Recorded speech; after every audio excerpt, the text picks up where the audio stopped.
بسم اللہ کے نام سے شروع کرتا ہوں۔ یہ کہانی اسی تصویر کے ہر لفظ، ہر مفہوم اور ہر جذبے کو اپنے اندر سموئے ہوئے ایک ہی طویل پیراگراف میں بیان کی جا رہی ہے۔ میری اماں پاگل تھیں، بس اسی بات کا فائدہ اٹھاتے ہوئے میں انہیں کراچی ساحل سمندر پر لے آیا تھا۔ بہت رش تھا، میں جان بوجھ کر اماں کا ہاتھ چھڑاتے ہوئے آگے بڑھ گیا تھا تاکہ ہجوم میں وہ گم ہو جائیں اور میں ہمیشہ کے لیے اس ذمہ داری سے نجات پا لوں جسے میں بوجھ سمجھنے لگا تھا۔ اماں وہیں کھڑی رہ گئیں۔ واپس ملتان آ گیا لیکن اماں کہیں لوٹ نہ آئیں، اسی لیے میں نے گھر بدل دیا۔ دوسرے شہر جا کے ہم سیٹ کر رہے تھے جب میری نظر ٹرک پر پڑی جس میں اماں کا سامان تھا۔ ٹرک خالی کرنے لگا تو اندر ایک بینک سرٹیفکیٹ تھا جسے پڑھتے ہی میری روح کانپ گئی۔ اس ایک کاغذ نے میری پوری زندگی کا رخ بدل دیا۔ اب میں وہی شخص نہیں تھا جو اماں کو پاگل کہہ کر چھوڑ آیا تھا۔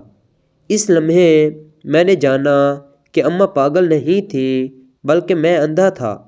کہانی یہاں سے پیچھے کی طرف پلٹتی ہے جب اماں میرے بچپن میں میرا ہاتھ تھام کر مجھے دنیا کے ہجوم میں چلنا سکھایا کرتی تھیں۔ وہ خود ٹھوکریں کھاتیں مگر میرا ہاتھ مضبوطی سے پکڑے رہتیں۔ لوگ ان کے بولنے، ہنسنے، خاموش رہنے کے انداز پر انہیں پاگل کہتے، مگر انہی آنکھوں میں میرے لیے وہ خواب تھے جو میں نے کبھی دیکھنے کی کوشش ہی نہیں کی۔ باپ کے مرنے کے بعد اماں نے سلائی، برتن، محنت مزدوری سب کچھ کیا مگر مجھے کبھی کسی کے سامنے جھکنے نہیں دیا۔ میں بڑا ہوا تو شہر کی چکا چوندی نے مجھے بدل دیا۔ دوستوں نے سکھایا کہ کامیابی کا مطلب صرف خود کو بچانا ہے، رشتے بوجھ ہوتے ہیں اور پاگل ماں معاشرے میں مذاق۔ میں نے اماں کو چھپانا شروع کیا، ان کے ساتھ چلنے میں شرم آنے لگی۔ پھر ایک دن وہی کراچی کا ساحل جہاں سمندر کی لہریں شور مچا رہی تھیں اور میرے دل میں خاموشی تھی، میں نے جان بوجھ کر ان کا ہاتھ چھوڑا، پیچھے مڑ کر نہیں دیکھا۔ میں سمجھا سب ختم ہو گیا، میں آزاد ہو گیا، مگر اصل قید تب شروع ہوئی۔ راتوں کو نیند نہ آتی۔ ملتان میں گھر بدلا، نام بدلا، کام بدلا، مگر دل نہ بدلا۔ پھر وہ دن آیا جب ایک پرانا ٹرک ہمارے محلے میں رکا، سامان اترا اور ایک کاغذ میرے ہاتھ آیا۔ وہ بینک سرٹیفکیٹ اماں نے میرے نام کروایا تھا۔ اپنی ساری جمع پونجی، اپنی ساری محنت، اپنی ساری دعائیں۔ میں کاغذ پڑھتا رہا اور آنسو بہتے رہے۔ اس میں اماں کے دستخط تھے، وہی کانپتے ہوئے مگر مضبوط۔ اس ایک لمحے میں مجھے احساس ہوا کہ جسے میں پاگل کہتا رہا وہ مجھ سے زیادہ سمجھدار تھی۔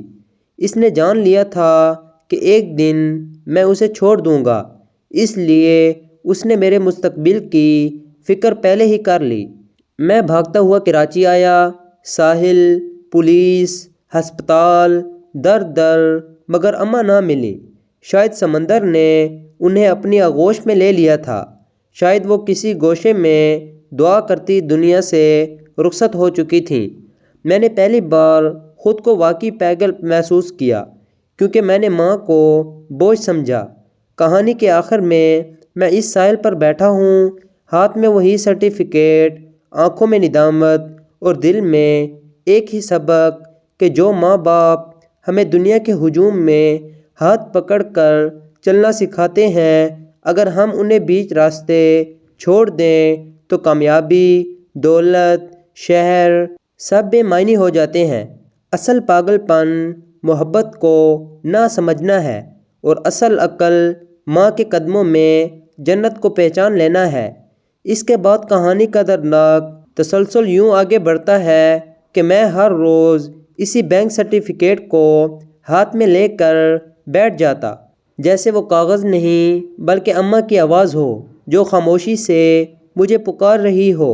میں اپنے بچپن کے وہ لمحے یاد کرتا جب بخار میں جلتے ہوئے میرے سر پر ان کی ٹھنڈی ہتھیلی ہوتی، جب بھوک میں وہ خود سوکھی روٹی کھا کر مجھے پیٹ بھر کر کھلاتیں، جب دنیا مجھے ٹھکرا دیتی تو اماں کی پاگل مسکراہٹ مجھے سب سے قیمتی محسوس ہوتی۔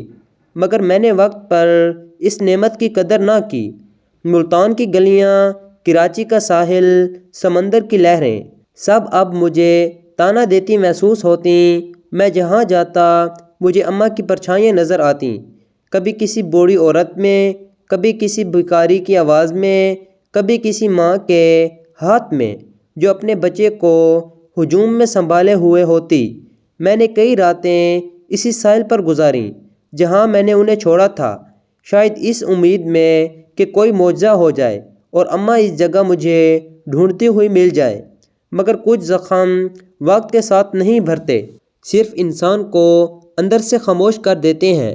میں نے آخر سمجھ لیا کہ دنیا میں سب سے بڑا نقصان دولت کا نہیں، ماں کے دل کا ہوتا ہے، اور سب سے بڑا گناہ یہ نہیں کہ انسان غلطی کرے، بلکہ یہ ہے کہ وہ محبت کو بوجھ سمجھے۔ اس احساس نے مجھے توڑ دیا، مگر اسی ٹوٹنے میں مجھے اصل انسان بننے کا شعور ملا۔ اب میں جہاں بھی جاتا ہوں، جس سے بھی ملتا ہوں، اماں کی کہانی ضرور سناتا ہوں، تاکہ کوئی اور بیٹا اپنی ماں کو پاگل کہہ کر کسی ساحل پر اکیلا نہ چھوڑ آئے۔